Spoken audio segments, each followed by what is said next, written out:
the Aboriginal desire to be treated as equals and given their rights chimed in perfectly with the traditional lawyer's view that all people are equal before the law, that everybody is entitled to be heard. When lawyers found the way Aboriginals were being treated, became aware of it, they were very willing to react with a sense of duty to do something about remedying this situation.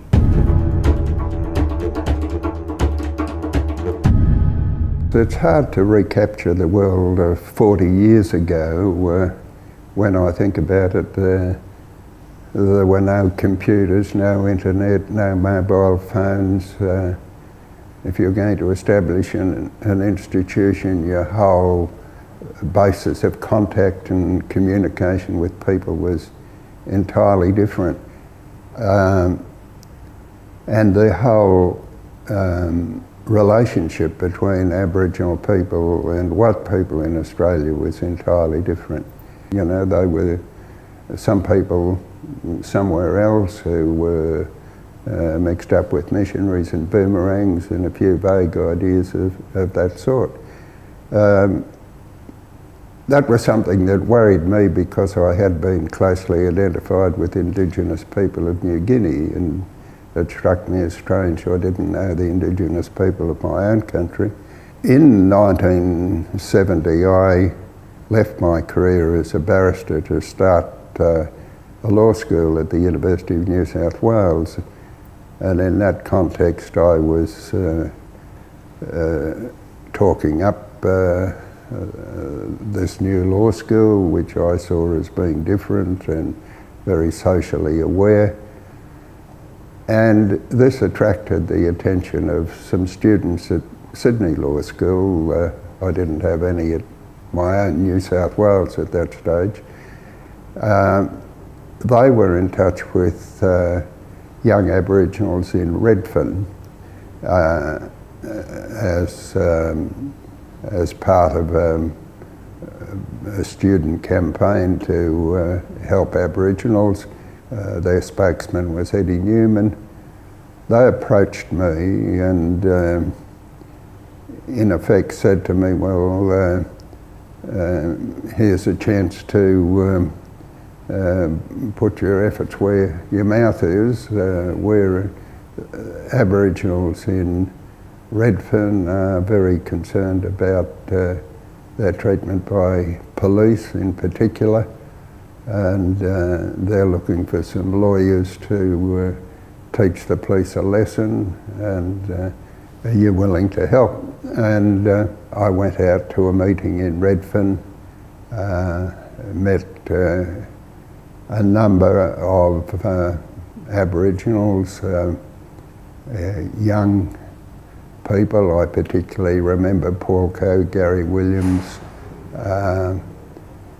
They were two with whom I became very closely associated. This opened up a whole new world to me. They particularly talked about Redfern, which was the centre of the Aboriginal population in Sydney. It was probably the biggest Aboriginal community in Australia at the time. I think it was estimated to be about 15,000. And people were coming there from all over Australia. There were quite a lot of Queenslanders there in particular, a lot of people from out west, and it attracted activists from all over Australia. And there were very great stirrings going on in the Aboriginal community, of which I had been, and I think most white Australians had been unaware. To me it seemed that there were two main groups of activists in the Aboriginal community. There were the older people who for many years fought a very respectable campaign and had had the great victory of the 1967 referendum. The other group were the people who I was coming into contact with, who were very young, impatient Aboriginals. They tended to be very dismissive of the older Aboriginal group and sometimes referred to them as part of the problem. To me, the outstanding names associated with this younger group were Paul Coe, Gary Williams and Gary Foley. They were looking for inspiration to the United States and were very attracted to the Black Panther movement in the United States for its pride and the way it stood up to the establishment. They played with the idea of a similar movement here. They were also engaged in some very practical activities. A lot of their work had focused on the police, and they had worked on documenting police behaviour, observing it and documenting it. They had come to the point where they were looking for lawyers to take more cases as part of their campaign. To them, of course, lawyers were simply a part of the establishment, and I think all that they hoped for the legal profession was a few progressive lawyers who would be willing to take cases for them, as indeed lawyers at the Council of Civil Liberties had done over the years. My perspective on the legal profession was a very different one to the people who saw it from the streets of Redfern. And I thought, well, if there are just a few cases by progressive lawyers against police, that's going to have a very short-term effect.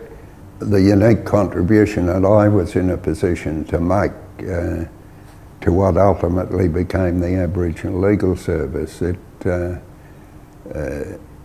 had started with these, if I use the analogy of tributaries to the river, there had been this important tributary within the Aboriginal community in Redfern, with these young Aboriginals refusing to accept unlawful domination by the police. There was a quite unlawful curfew on Aboriginals who couldn't be on the streets in Redfern at night without being arrested. That sort of thing, once it was known, would not be tolerated by the legal profession. I was able to mobilise this sort of support and bring in another tributary to what became the River of the Aboriginal Legal Service through my ability to mobilise the profession and indeed mobilise the establishment.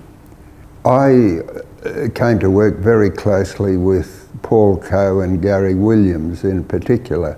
We talked this over at great length as to how we would set up the service. Now, I was very keen to establish an organisation that could become a mainstream organisation, to get the top echelons of the legal profession involved, and I wanted to make sure that on the Aboriginal side it really was representative and didn't cause any schism in the Aboriginal community. So I wanted both these young radicals who were obviously going to be the driving force in the organisation to have a major role on the council, but I was also anxious that the other group of older activists who were indeed a bit suspicious of the younger people and of ideas such as the Black Panther movement and so on, I wanted them to be part of the service equally, and the young Aboriginals agreed to this, and among the leading people I involved from that old group were Faith Bandler, Tom Williams, who was a member of the Aboriginal Welfare Board, Trudy Longbottom from La Perouse, and various other people. Two of the greatest perks of this whole venture were to get to know Mum Shirl, who to the end of her life called me Professor Wootten, even after I'd been a judge and a Royal Commissioner and other things, and Chicka Dixon, who always called me Comrade, and who was one of the wittiest persons I've ever met. On the legal side, a great support for me was Gordon Samuels, who was Vice President of the Bar Council. He and another Vice President of the Bar Association came onto the first council. We had a member of the Council of the Law Society and another former member of the Council of the Law Society. We had professors from the university, and one person in particular who played a very valuable role was a young tutor in French, Ross McKenna, who put an enormous amount of work into the establishment of the service and its day-to-day running. We certainly succeeded in establishing a committee that couldn't really be dismissed by anybody, because it had the top figures from the legal establishment. It had strong representation from both the younger and older parts of the Aboriginal community. At one stage, I think we had in the council 4 people who later became judges. So, and one who became a governor, Gordon Samuels, of course. Another participant who became a very leading member of the community and state and federal minister was Bob Deebus.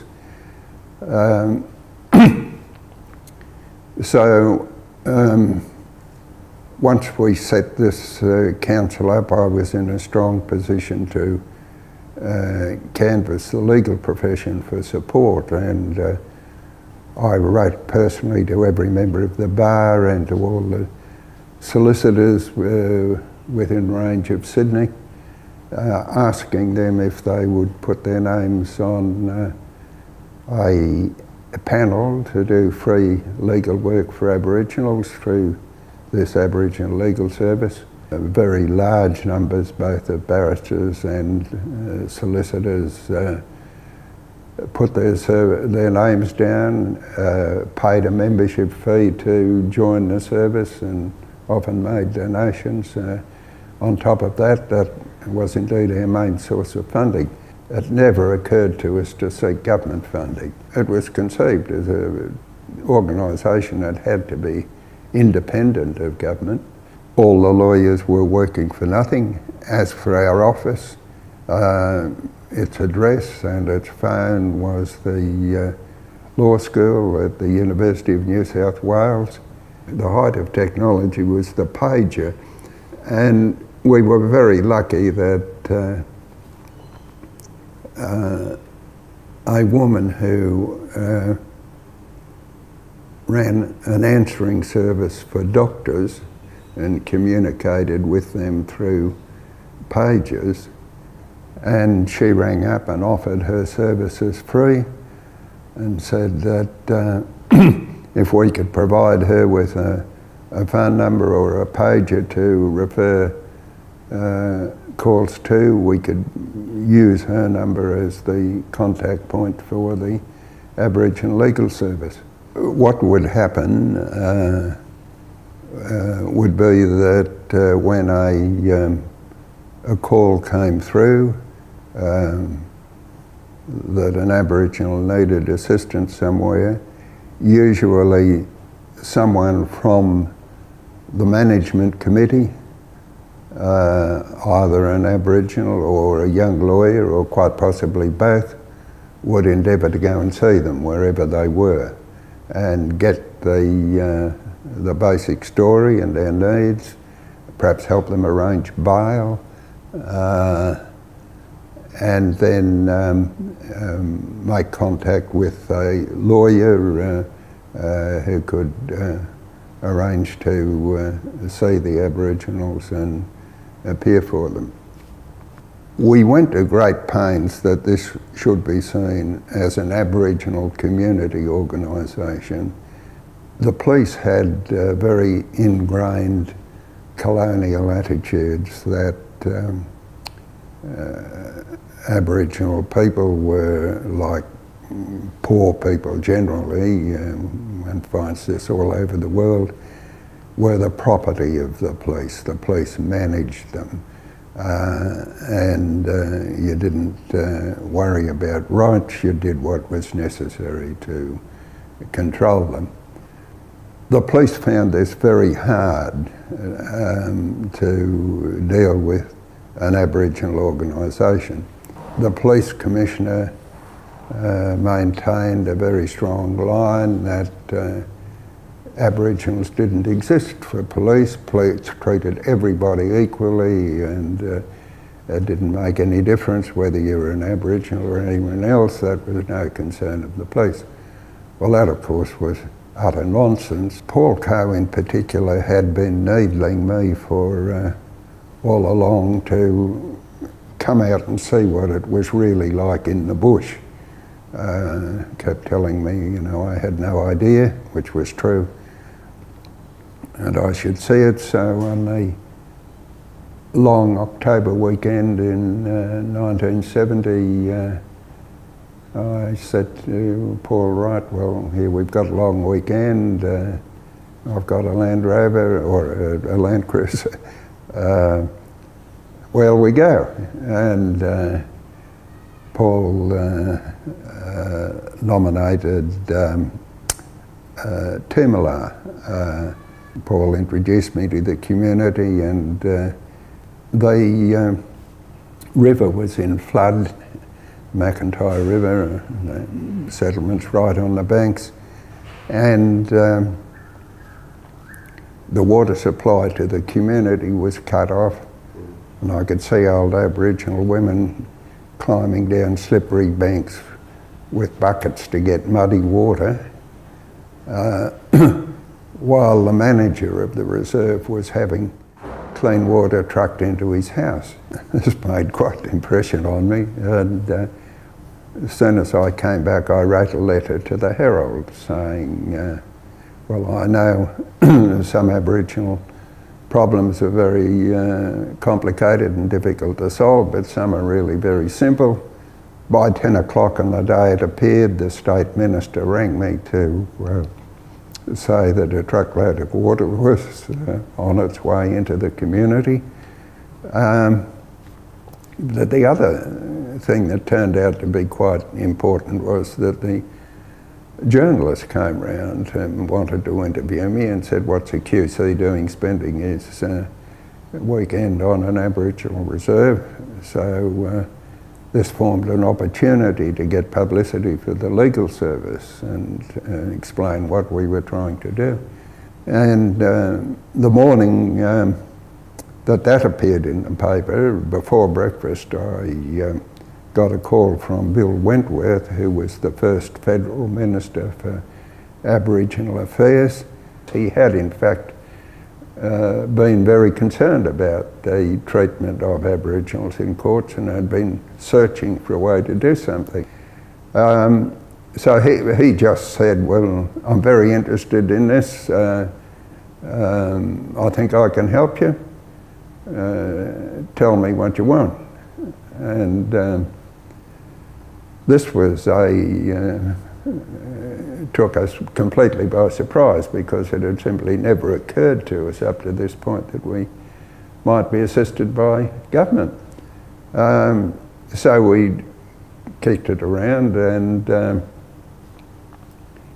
we were still very modest in our aspirations, but we decided to apply for funding to open a proper office in Redfern, to employ a solicitor who inevitably had to be white because there weren't any Aboriginal lawyers, but to employ also an Aboriginal field officer and an Aboriginal secretary.